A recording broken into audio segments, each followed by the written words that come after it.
Happy Friday, everyone, and it's good to see each and every one of you. We are joined by majority of our council members, but we have Evans, Pio, Scott. Lupian cannot join us, and Evans, Pio, and Scott will be joining us hopefully a little bit soon. They're going to be running a little bit late. So I just want to say, once again, happy Friday, and I also want to acknowledge all of the mothers. This is going to be Mother's Day weekend. I want to say happy Mother's Day to everyone. And if your mother may not be around, or grandparents or grandmother, we want to send a special rest in peace to all of the mothers who have gone before, and we want to acknowledge them and remember them on this weekend. So without any further ado, Commissioner Daniel Torres has a presentation for us and I yield the floor to her.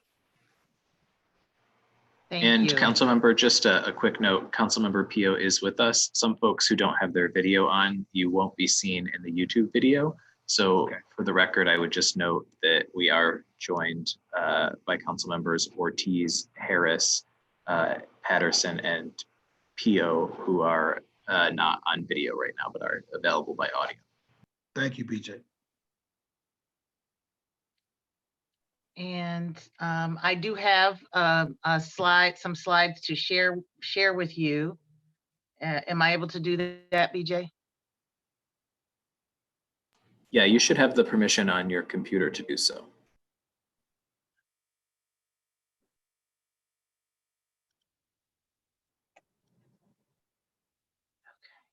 Yep, it's working now. Wonderful. So thank you all again for your time today. What I wanted to take the opportunity to discuss with you is summer meals specifically. So I had planned to have a work session prior to COVID, which delayed that conversation. But there are many things that have happened since then around food. As you know, we've been actively involved and engaged in food distribution to children and families while school has been out. But we've also had substantial conversations with the community at large about what is going to happen, what we think might happen in particular this summer as the reopening will be phased in, and specifically how things like eating in a congregate or group setting is not likely to be something that happens this summer. So I'm going to begin with just a little bit of background information on the summer meal program, just to kind of get us all on the same page. The Summer Food Service Program is funded through the State Department of Education. They receive funding and guidance from USDA, but they administer the program. And this is not the same program that funds the school year food, but rather it's a separate program that's administered by the same state department. And the purpose is to provide up to 2 meals for school-age children during the summer months.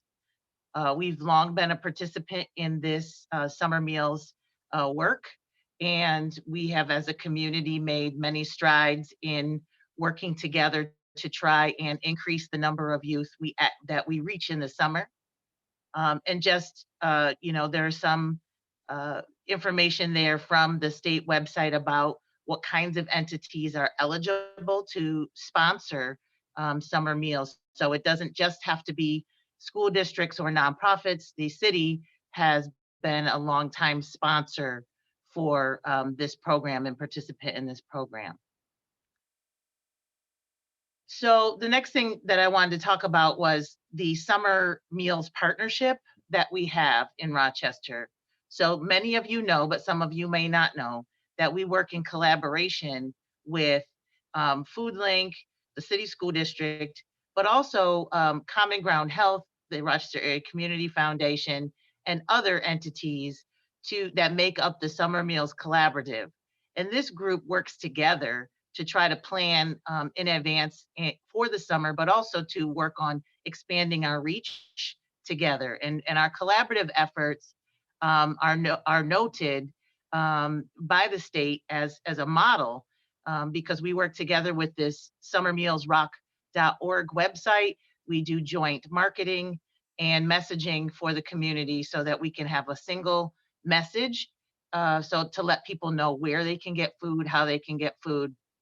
So it's not disjointed across different sponsors or agencies. So this group meets regularly and has been working on what was going to happen this summer, even pre-COVID. So this conversation continues, and we've had a lot of activity with members of this group this week, talking amongst ourselves and planning, but also talking along with the State Department of Education, Congressman Morelli's office, and some of our other representatives around the guidance that we would need to be prepared for this summer. Just to, again, refresh for all audiences that the primary local sponsors, there are some other smaller sponsors, but primarily the local sponsors in the city have been the City of Rochester, the school district, and FoodLink. And these three sponsors all go out and get access to funding separately from the state, but work together so that we're not overlapping sites and that we are working in collaboration. So typically the city has covered our centers, our city camps, our city-run camps, but we've also provided for many small community organizations and programs that whether they be churches or smaller camps, and those organizations have often partnered with the city to receive their food. In addition, the school district has typically run 20 or more school sites that have also then been open to the public as summer meal locations. And then FoodLink also serves a number of community sites, community partner sites, and also have been the leaders in the mobile sites that have been happening across the community. What I want to point out and talk with you about today is that different from the other sponsors, RCSD as a sponsor produces food, and FoodLink as a sponsor produces food. But the city as a sponsor, we do not. We enter into a contract, and typically though that contract has been entered into with the school district, an agreement to provide the food. Last year, we had agreements with both of the other local sponsors, RCSD and FoodLink, to provide food to the city-sponsored sites.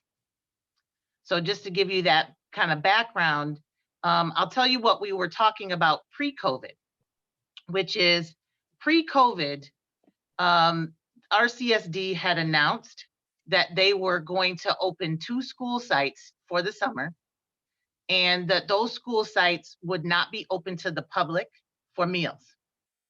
So at that point, the partnership had started talking about how and to support the one food production and sponsor remaining in the collaborative, how to support the growth and capacity needed to be able to cover all of the meals that would be provided by the sponsor of the City of Rochester, as well as FoodLink as its own sponsor.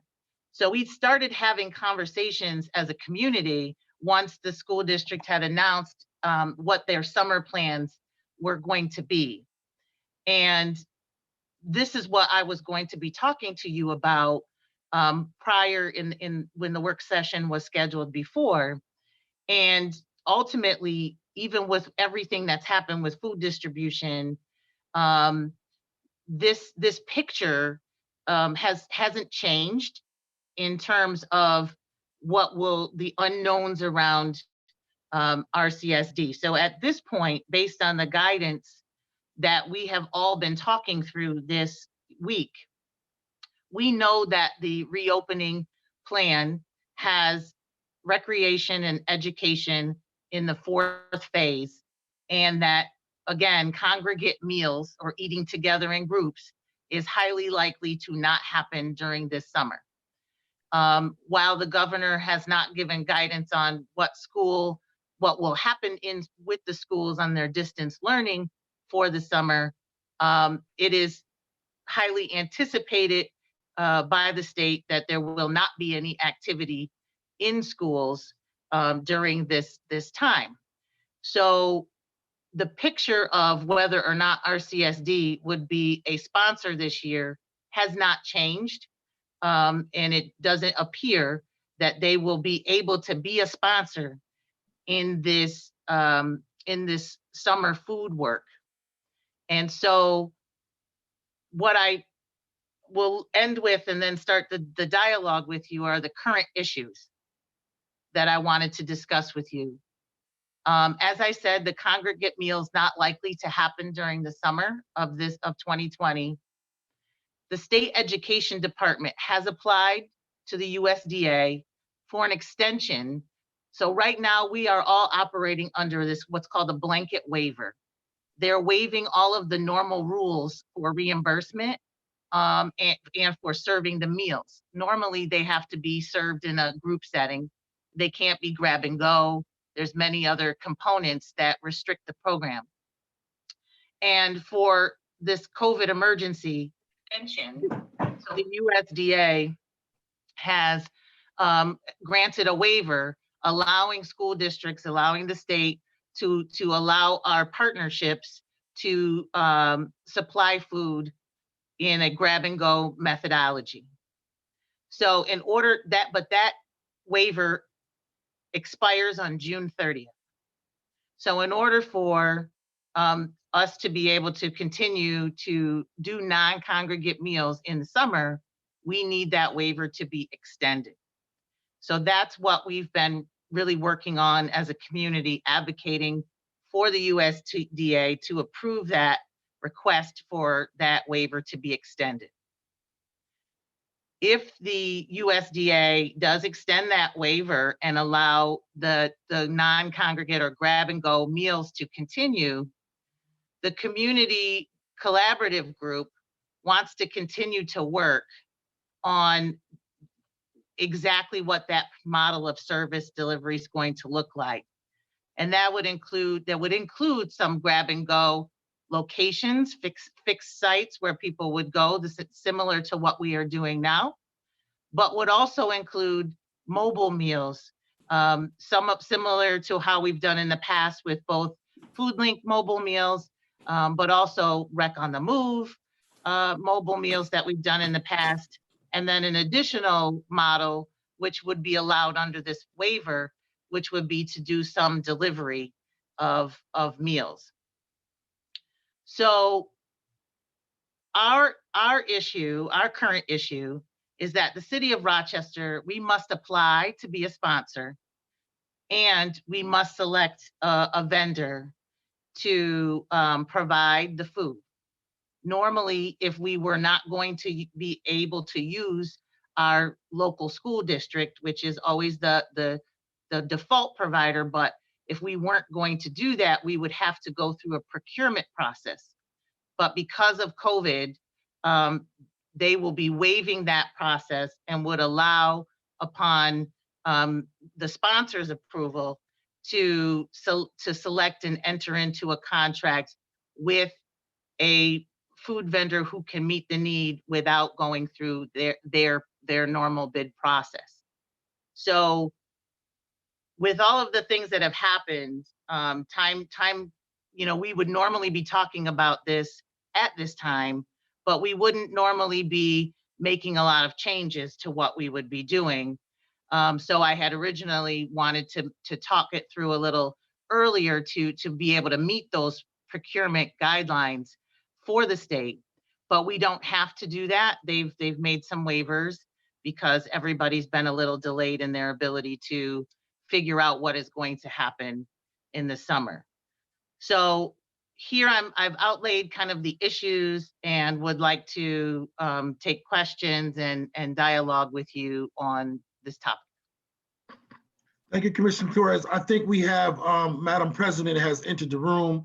And at this point, I'll let Madam President take over the questioning portion of the meeting. Madam President? You can go ahead, Vice President-elect, but I've got a couple of questions, but you can continue to lead the meeting. Okay. Questions, comments, concerns from our rest of our members here? Mike I have Tyson. questions. Okay, so I'm just some clarification. Okay, so school district is not planning on being a vendor this summer for summer meals, yes or no?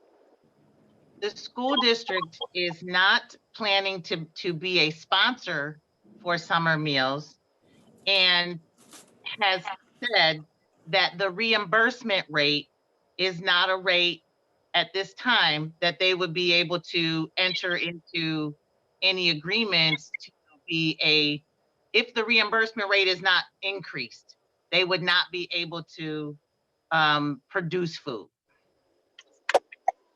Okay, is the reimbursement rate significantly lower this year than in past years? No, the reimbursement rate is the same, but it's all about scale. So typically they would be operating 20 plus sites, and they would not be doing that. So it would be a scale issue because they wouldn't be operating the 20 sites that they normally operate. Why wouldn't they be offering the 20 sites again? Remind me of that. I'm sorry, I just hopped on. So they weren't planning on doing that even prior to COVID. They had announced that they were only going to open 2 summer program sites and that those sites were not going to be open to the public for food, and that they were not going to pursue being a sponsor for the summer meals program. So you're using 2 terms. You're saying they're not going to be a sponsor, but then you're talking about the vendor piece. Right. I'm sorry yeah. I'm sorry. Yes, because there are two components. So in the diagram that I have up now, there's 3 sponsors in the community. 2 of those sponsors are also food producers and can be vendors. And so RCSD had announced that they were not going to be a sponsor because they were not going to have more than 2 school sites open and they wouldn't be open to the public. What was communicated from the school districts, leadership, their chief financial officer, to our budget office was that the reimbursement rates at a small scale are too low to warrant the school district being the vendor. So they're not interested in being a vendor or a sponsor? They are not interested the CFO is not interested in being a vendor. The operations team which would be making the decision about the sponsor had stated that they were not going to be a sponsor. And I would just add, this is not just about conversations happening behind the closed doors. This was actually former Superintendent Dade made mention of this specifically in an article in the DNC, probably very end of March, maybe early April, when there was reporting done on the grab-and-go meals that are being done right now, and said very explicitly that the current model is harming the district's existing deficit, and that if there wasn't some change to the reimbursement, that there would be no way they'd be able to continue. So that is on the public record as well, I would just add. So I'm sorry, one last question. And you said, so you said there are currently 2 vendors that could possibly do this type of work. What are you asking of? What would be asked of council? Like, what would be city council? What would city council be asked to do? Like, what's the ask from us? At this point, originally when I was going to have this conversation with you, I was going to ask you and talk with you about going out to bid. But at this point, we no longer have the timeline to do that. And so we would at this point be looking to enter into what the state would call an emergency contract with Food Link, which is the other vendor that is available to produce the food. Well, so this is Councilman Patterson. So I get that and I understand that, and I understand that that was the information you received from the previous superintendent. I guess, given that they are currently superintendent-less, have we reached out to the board president to find out what their position is? I understand what they're saying, and I get that, but you know, we are on some level working collaboratively on feeding a great number of kids and families now. I would hate to lose any of the sites that we currently have, and I am a huge fan of the summer feeding program. Y'all do amazing work working collaboratively, so totally in favor of that. But you know, we're doing a lot more, and I guess the other question is, are you looking to increase the number of meals given out specifically and particularly to a child, from, you know, breakfast and lunch to possibly breakfast, lunch, and dinner? Is there any look at expanding it that way? So in terms of conversations, I have not had a conversation with the board president, just the district staff leadership at this point. And to your other question about growth and capacity, so the plan right now is to actually increase the number of meals substantially, to come up with a substantial increase in the number of meals that would be available, because we have the opportunity to leverage some of the funding and leverage some of the collaboration that has happened during this COVID experience. We know what the kind of meal usage has been at our grab and go locations. And we also know where the gaps are from those grab and go locations, where we can, you know, insert some of the mobile sites in the model. So the collaborative has really been discussing a significant increase in the number of meals that would be produced and made available to the community this summer, even with just having 2 local sponsors. That we've talked about more than doubling the number of meals that we've normally produced in the summer. Commissioner Torres, three questions for you. What is the timeline of this would be for the ask of City Council? Meaning, would this come before us next month or whatever, et cetera? What is the impact of not doing this or not going in the direction and the path that you're presenting to us this evening? And then the third would be, what is the cost? Is this cost neutral? Is this going to be increased cost, decreased cost, et cetera? So we would need to have a contract before council in June in order to begin the food in July. So we would have to do this in the June council cycle. The impact of not doing it would mean that the vendor that could ramp up, which is Food Link, would not have the lead time to do that, which would include, you know, capital purchases and equipment purchases in order to meet this increased demand that not only we bring to the table with the COVID situation, but that comes to the table with the school district not being a sponsor. So the impact could be fairly significant if there's, in terms of being ready to go once the school meals stop being reimbursed at the end of June. And then lastly, your question about cost. This program that we've done for the city of Rochester, we apply for funding and we have always been able to cover our costs. This has not been a program that has cost the city money. We have been able to cover our program monitoring, our staffing costs, and the food costs by receiving the grant dollars from the state. So you envision, even with the change of the model, so to speak, with the going to, let's say, Food Link if you will, that even you would find the grant monies from the state to even provide the funding for that as well. Yes, the grant dictates, the state dictates what the reimbursement rates are. And Okay. they fund based on the amount of meals and that rate. So there really is no way for another vendor to charge more. Okay, thank you. I have Councilman Patterson again. Oops, I'm sorry. Go ahead. just a quick question.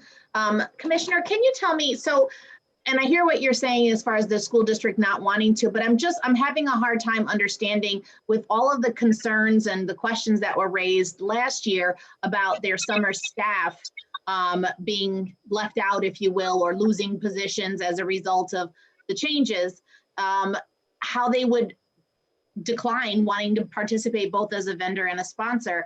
Can you, I don't understand. So there are no issues for their summer staff by that decision?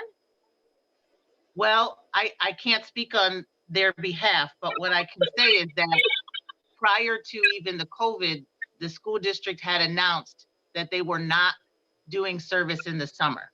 So they must have made account for that when they announced that they were not going to be doing summer programming at all. Okay, so thank you for that. I And guess I not just would that's like to not make just sure. food, Jackie. It's I- not just food, it's also summer school. I mean, that's the context. I just want to, I'm trying to keep my mouth shut on these things, although I will just state, I'm happy to either talk or not talk. I just want to add one thing to Commissioner Lyman Torres. This is also because of summer school. Even pre-COVID, it's not just food service. The district was talking about not having summer school because of budgetary issues, and I'm sure Malik can comment more on that. Now with COVID and the fact that there hasn't even been any clearance to do summer school, there's certainly no ability for school food service authorities to be able to plan who are already on the fence. So this is more so for them not participating because there is no summer.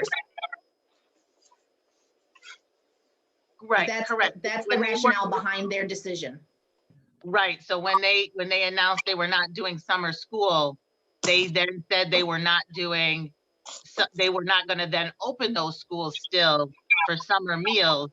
And even the two schools that they were going to operate a high school summer programs out of, they were going to feed those kids and not have it be open, those two sites be open to the public. So they were already planning not to operate their summer programs and then also correspondingly their summer meals even prior to the COVID. They announced that. Okay, all right, thank you. Councilman Patterson. Yeah, just a quick, so we've just passed an item out of committee where we're going to be looking at restaurants to help feed the community, and we have some dollars allocated over there. Is there any mechanism that we can use those organizations as potential vendors for summer meals in some manner, shape, or form?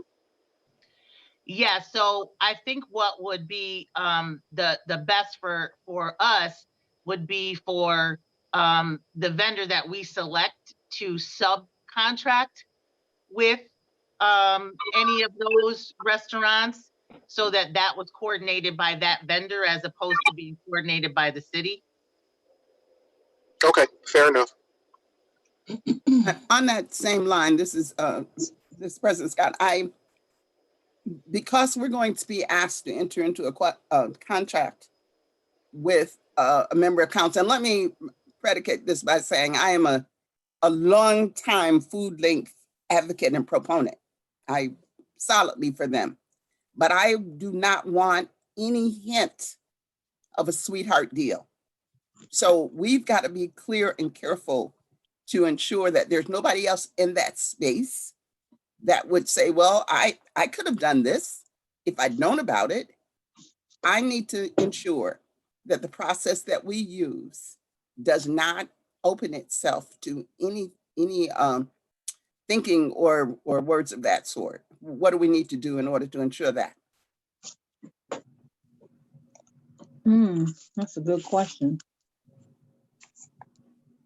Yes, that is a good question. Normally, we would have gone through a bid process, which we would have been able to put out the request and notify other potential vendors of it and have them competitively bid. And that's what we would have done prior to the COVID. I'm not sure if the timeline, what would be some kind of way to do what you're needing us to do in the timeline, and I'm certainly open to suggestions. I think at this point of the conversation, Yes, you need to excuse yourself. Would you like me to leave? Yes. Okay. Bye, everyone. It's usually a bid process to the council president's point. So I don't know how you do that, but I agree with the council president. So if you're saying that because of the present situation, there's not time enough to get that done, then that's what you're saying. But I don't hear you saying that. What you're saying is usually we would do one, but because of COVID, we're not doing one. Is it because of COVID, there aren't as many vendors, or because of COVID, there are more sites, or you got to put it together for me in a way that's understandable. Yes, it's because of COVID that we don't have the time. So originally I wanted scheduled to have the conversation in March, and at that time, we were going to be able to go through the bid process following the state guidelines because they oversee this particular process. And because of that, the delays and then at that point, people didn't know what was going to be happening. Mm-hmm. Now we're in a situation where the time from 2 months ago to now, we don't necessarily have the time to do their bid process, which would require the state to come here and be here for bid openings and all of the timeframes. We wouldn't be able to have a contract in place for July. That works for me. I have a question. So okay, Councilman. So it is because of COVID, but Councilwoman Harris, and then Mr. Pio, Councilperson Pio, if you have any questions. Go ahead, Councilperson Harris. Commissioner Torres, so is it possible that you can consider talking to the state that oversees that normal bid process to get us an alternative process that would be as a result of COVID, so we can move forward with their recommendations, maybe move forward quickly with the recommendations, so it doesn't look like there's a, what did Loretta said? President Scott said something like a sweetheart deal. So I have spoken to them about the urgency of the timeline. They've agreed to waive their procurement process and allow us to enter into an emergency contract with the vendor of our choosing. Okay. But to replicate the bid process, there would be no way to do that in this time frame. Okay, thank you. Councilmember Pio? Yes, thank you. I guess I have a sequence of questions here. One is, what meals are we talking about preparing? Are we talking breakfast, lunch, dinner? Or are we talking lunch, dinner? Breakfast and lunch is what the summer meals have served. Okay, breakfast and lunch. And what would that consist of? What food are we actually talking about for breakfast? What food are we talking about for lunch? Usually. It's a menu, a changing menu that is, meets all of the nutrition USDA guidelines. So it's something that there's a preset menu for the breakfast and lunches. And they're different daily on a rotating basis. Okay, and I know there's going to be quite a few farms that are hurting right now.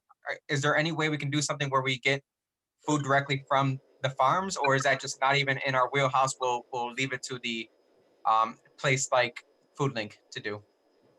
Yeah, we would definitely leave that to the vendor, but I think what we've discussed is that the vendor would definitely need to reach out and work with some of the restaurants and others capable of producing large amounts of food in the community as a subcontract, because we are looking at more than doubling the amount of meals that we produce for the community. Okay, thank you very much. Hey, Mike, you need to mute, Mike. You got feedback coming from you, Doc. Yep. You got a question, Mike? Okay. I do. Okay, go ahead, Mike. So, all right. So I understand. So it looks as though I agree with Council Vice President. I understand that you can do a single contract with one vendor, but I would encourage I would encourage you to look for other vendors to work with, or send out some manner of solicitation request around these services. The advantage you have is that you don't necessarily have to take any offer, but I personally would like to see some other offers. See if there was some way of breaking this up, which, as Council President said, nothing against FoodLink, but we had a tremendous time last year, to Council Member Ortiz's point, a tremendous amount of feedback regarding school district and their staff not working, with the change in administration, the change in leadership over there. I just really feel that we need to take a little extra effort on this, see if we can solicit some other folks to participate in this process. And if we can find some folks who can meet this need, use as many other folks as possible. Thank you. I will tell you that last year we did go out to bid. And last year, we received 2 qualified bids that we could open. The winning bid was FoodLink's. Based on the state's procurement guidelines, it has to be the lowest bid that fits in their reimbursement formula. The other vendor that replied to the bid was well above the state reimbursement rate and would not have been able to be selected. I'm not sure, that was just last year, so I'm not really sure if our results would be different, because it is a very difficult space to fit into the very low reimbursement rates. So I just wanted to share that with you, that we did go through the bid process last year, and we received two bids. But you have a different opportunity this year as opposed to last year. You're not limited to last year's bid process. Could a situation be like as simple as noticing the opportunity via newspaper, via, we have a couple of papers that we utilize for the city information that we put out. Could it be as simple as just putting out a notice to say, hey, this opportunity is available? It's not necessarily a bid process, but just informational notice of the opportunity. Could it be as simple as that? I am definitely not against that. If I can, speak with the city's council Legal? just to make Sure. sure that that's something that we can do, and how that might work with the process. I think that we could do something like that.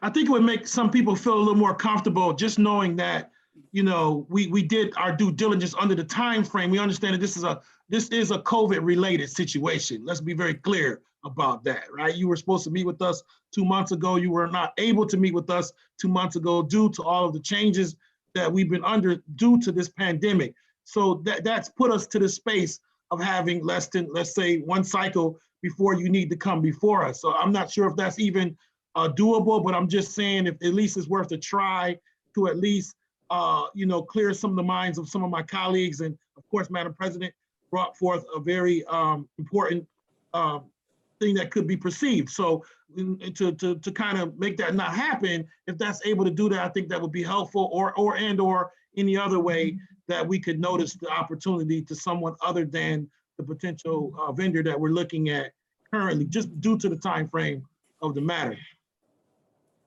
It would be helpful, I think. I think one of the most significant changes is that if the state is saying that you can select a vendor of your choice, then that sort of takes away the time restriction element about them coming to do all of the stuff that they do and going through all of that, all of those paces. So it makes it a little harder to draw on the lack of time argument. So if we were to craft something like a bid or notification process and do it in such a way that it's believable, I think that would address it. I think about the new operation that's down in the Sibley building, the commercial shared, the kitchen area and all of that. The commissary. The commissary. There are things like that that exist that, and in this time when especially restaurants are one of the hardest hit industries, I'm afraid that we would not be looked upon fondly if we don't stretch a little bit on this. Again, I think that at the end of the day, the only viable provider is going to be FoodLink because they're built for it. But I think that we really need to stretch ourselves a bit to ensure that it's clear that we did our due diligence. Thank you. I will fully explore with legal all of the ways that we can most effectively put forward the notice and make clear all of the specifications. Yes, yes. Which are very complicated. Right, I know. And I will make sure that we're very clear on what those are in the notice so that any potential, vendors or prospective vendors understand that, meeting USDA guidelines and creating 15,000 meals a day is going to be an undertaking. Just another quick question. Have we looked at any other potential funding sources for the summer feeding program? It's my hope that we can expand it to dinner also. But regardless, this is a very adverse condition, not anything close to familiar to what we're normally running to in a summer feeding program. Are there other funding sources that can be tapped to support this? FEMA or anything like that? I would look into FEMA. FEMA has stated that there are some food, things that can be funded under FEMA. Of course, that's a little bit different of a funding model, that's a reimbursement model. So we would be, having to look for which party is going to be able to make the expenditures and then be reimbursed. The other thing is that USDA is coming out with a whole set of funding for, local food bank providers to distribute more foods, more food to homes through the food boxes and other kinds of food delivery that are different from the prepared meals that we do. So I definitely think we will continue to look for food funding. And I hear you on the desire to add the third meal. And if we can identify funding for the third meal, we certainly would continue to distribute it. But just right now, the state's funding is only for those 2 meals. Okay. Has the administration looked into contacting and potentially lobbying for that on the federal level? We can add that. We have not, because this week we've really focused on advocating for this blanket waiver, because without that, we actually can't serve the meals at all. Okay. So that's kind of been our most urgent and pressing need, to get the ability to serve the meals in a non-group, non-congregate setting, or we can't distribute meals at all. Okay. All right, I'm done. I'm gonna leave you alone for the rest of the day. Okay, so I'm gonna get ready to close this. Commissioner, I would say that you got a lot of work to do. It's 6 weeks before the city council meeting in June, and you said you would like to try to get this. So I would imagine that you would come back to Madam President or BJ with some recommendations that you may have, or your steps forward very, very soon. So that I think we all support the summer food program. I don't think there's anybody any council member that doesn't support the summer food program. I think we all feel that we want to see this go forward. We want to make sure we get it done. However, we want to make sure that we get it done in the most democratic way we possibly can, where, you know, we don't shine any negative light on any one of us and or our city. So I think you've heard that, our concerns, you know, and if anybody has doesn't have any other questions, or Commissioner, if you don't have anything else, you know, the floor is open. I will follow up on all the items, and I do appreciate your positions on this and your thoughtful review of the situation.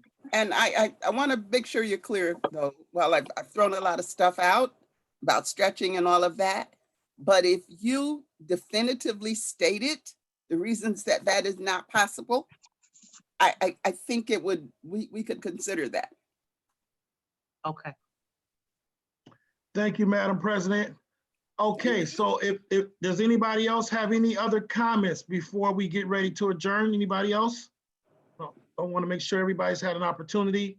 If not, again, I'm wishing you a happy Friday, great weekend. Happy Mother's Day to each and every one of you who are mothers. Thank you. Yeah, Thank you. blessings to you guys.